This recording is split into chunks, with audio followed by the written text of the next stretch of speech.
Assalamualaikum warahmatullahi wabarakatuh. Halo semua, nama saya Arya Dwi Putra Handika, NIM saya 2501020086. Dan saat ini saya akan melakukan tugas Pancasila, yaitu mewawancarai orang tentang Pancasila. Oke, di sini kami ada 3 orang yang akan diwawancara. Halo Bang, Ya, halo. apa nama kalian siapa ya? Nama aku Ando. Nama aku Joy Alpano Bangabean, bisa disebut Joy ya. Kalau nama Bang? Nama saya Alman Zaki. Oke. Jadi saya akan memberi 4 pertanyaan tentang Pancasila. Untuk yang pertama, bagaimana makna Pancasila? Sila pertama, membentuk toleransi antar umat beragama di Indonesia. Dari aku dulu ya. Sila pertama kan ketuhanan yang Maha Esa. Berarti kita itu semua warga Indonesia itu harus punya agama, dan agama itu pasti mengajarkan kebaikan, termasuk toleransi. Maka dari situlah warga Indonesia itu harus punya implementasi sila pertama gitu. Oke. Kalau untuk Bang Joya? Kalau dari aku ini kan, sila pertama itu kan ketuhanan Maha Esa, di mana di negara kita ini juga mewajibkan kita memeluk agama dengan sesuai kepercayaan masing-masing, dan itu bebas kita memilih apa. Jadi kita harus toleransi karena sudah dari ketetapan negara kita sendiri. Itu aja. Oke. Untuk Bang Zaki, apa menurut Anda? Kalau menurut saya sendiri, apa namanya? Bisa ulang lagi tak soalnya? Soalnya itu bagaimana makna sila pertama dalam membentuk toleransi antar umat beragama. Oh, kalau menurut saya sendiri ya sangat membantu sih, karena kan nomor satu kan ketuhanan yang Maha Esa, dan di Indonesia sendiri memiliki beragama yang beragam, dan nggak boleh kan kalau misalnya nggak beragama kayak ateis, tak boleh di Indonesia. Minimal apapun lah, penting beragama. Jadi bukan itu aja, tapi masalahnya Indonesia pun dari sejarahnya itu banyak agama dari dulu, terutama kan dari masa Majapahit sampai masuknya Islam, makanya harus bertoleransi itu sendiri. Untuk soal yang kedua, yaitu jelaskan makna sila kedua dalam Pancasila untuk menghargai setiap manusia tanpa membedakan suku, agama, dan budaya. Sila kedua kan kemanusiaan adil dan beradab. Nah, jadi setiap warga Indonesia itu harus memiliki implementasi sila kedua, karena gini loh, kita terus memiliki rasa kemanusiaan dan punya adab gitu. Karena kalau kita nggak punya rasa kemanusiaan dan nggak punya adab, kita nggak bisa menghargai sesama manusia gitu. Oke. Untuk Bang Joya? Mungkin pada sila kedua kemanusiaan yang beradab ya, karena jika kita tidak ada adab atau keadilan gitu terhadap sesama kita, mungkin negara ini sudah hancur dan sudah ketetapan bagi negeri kita untuk kita kemanusiaan yang adil dan beradab. Untuk Bang Zaki, yang soalnya jelaskan makna sila kedua dalam Pancasila dalam menghargai setiap manusia tanpa membedakan suku, agama, dan budaya. Oh, menurut saya sendiri kayak perbedaan suku, agama itu semua tidak perlu dikhawatirkan, nggak perlu dilihat lah, karena kita akhirnya kan semuanya manusia, nggak ada bedanya, makanya keadilan. Untuk soal yang ketiga, menurut Anda makna Pancasila dalam kehidupan sehari-hari seperti apa?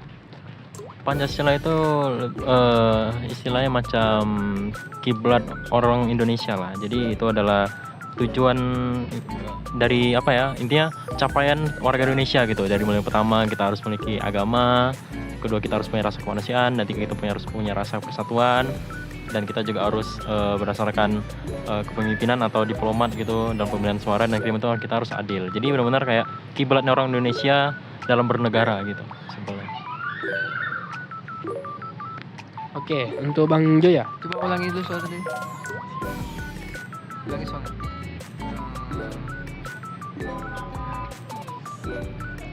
Soalnya itu, menurut Anda makna Pancasila dalam kehidupan sehari-hari seperti apa? Maknanya itu sangat penting ya, karena itu seperti fondasi rumah ya. Karena jika tidak ada Pancasila, mungkin kita seperti yang tadi dibilang, kita sudah hancur, karena dari kelima sila itu lima-limanya penting, mulai dari sila pertama ini ketuhanan yang Maha Esa, yang kedua kemanusiaan yang adil dan beradab, dan ketiga persatuan Indonesia, dan empat kerakyatan yang dipimpin oleh iman kebijaksanaan dan persatuan perwakilan, dan kelima keadaan sosial bagi seluruh rakyat Indonesia itu sangat-sangat penting di kehidupan kita.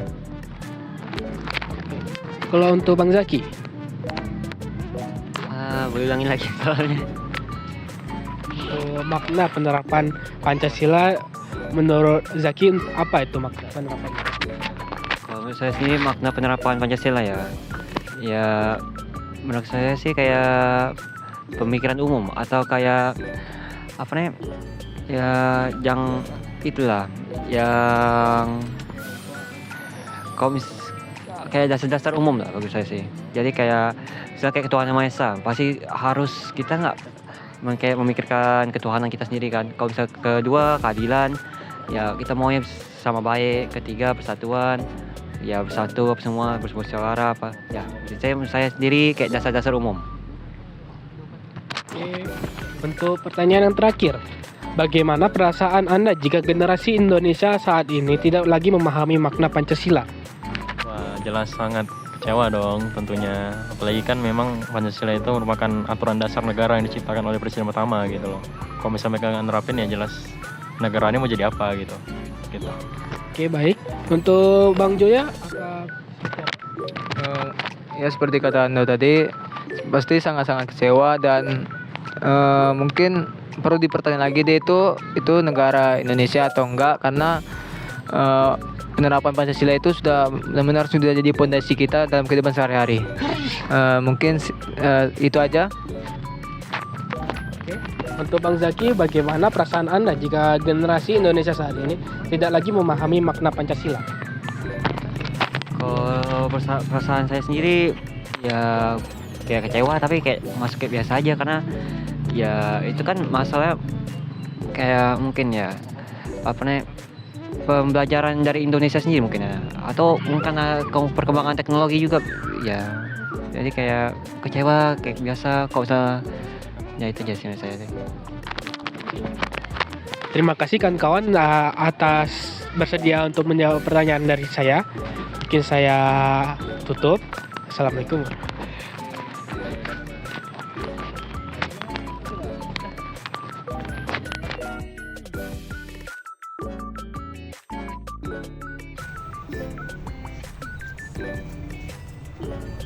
Halo Bang, saya Ardi Putra Andika dan hari ini saya akan wawancarai Abang tentang Pancasila. Pancasila? Ya, Pak. Wawancara tentang Pancasila dalam kehidupan bermasyarakat. Oh, boleh silakan. Oke, untuk soal pertama, bagaimana menurut Abang tentang makna sila keempat dalam bermasyarakat? Makna sila keempat. Oke, menurut saya tuh dari bunyinya aja yang dimana kerajaan yang dipimpin oleh hikmat dan kebijaksanaan dalam permusyawaratan dan perwakilan. Nah, di situ ada kata permusyawaratan, musyawarah, yang artinya tuh kan memberikan pendapat agar menyelesaikan suatu masalah kan. Nah, dalam konteks ini, dalam pemahaman saya tuh musyawarah tuh berguna sebagai pemberian pendapat dari kalangan banyak orang untuk menyelesaikan suatu masalah, Bang. Jadi maksud saya tuh musyawarah tuh sangat bagus. Maksud saya tuh dari makna sila keempat ini berarti kita tuh harus memberikan sebuah pendapat yang dimana bisa disetujui dari semua kalangan orang gitu ya. Oh, jadi itu. Berarti untuk soal kedua, bagaimana menurut Abang untuk generasi saat ini sebagai Pancasila itu sebagai hafalan saja atau memahami maknanya saja? Menurut saya ya, saya sebagai pelaku Gen Z juga nih. Nah, saya tuh gimana ya maksudnya? Saya tuh cuma menghafal aja sebenarnya. Saya tengok rata-rata orang juga dalam Pancasila ini menghafal saja, tidak pernah menerapkan. Kayak misalnya nih, dalam konteks yang sila keempat bermusyawarah itu kan berarti semua orang boleh berpendapat gitu kan Pak. Nah, Jadi tapi ada juga dalam bermusyawarah tuh hanya orang-orang tertentu saja yang boleh berpendapat, sedangkan yang lainnya tidak boleh berpendapat. Nah, maksud saya tuh kita Gen Z ini tuh nggak menerapkan dari sila-sila Pancasila ini bang, cuma menghafalkan dari sila 1, sila kelima, cuma bunyinya aja bang, gitu menurut saya. Nah, Terima kasih dalam menjawab pertanyaan saya. Terima kasih ya bang. ya sama.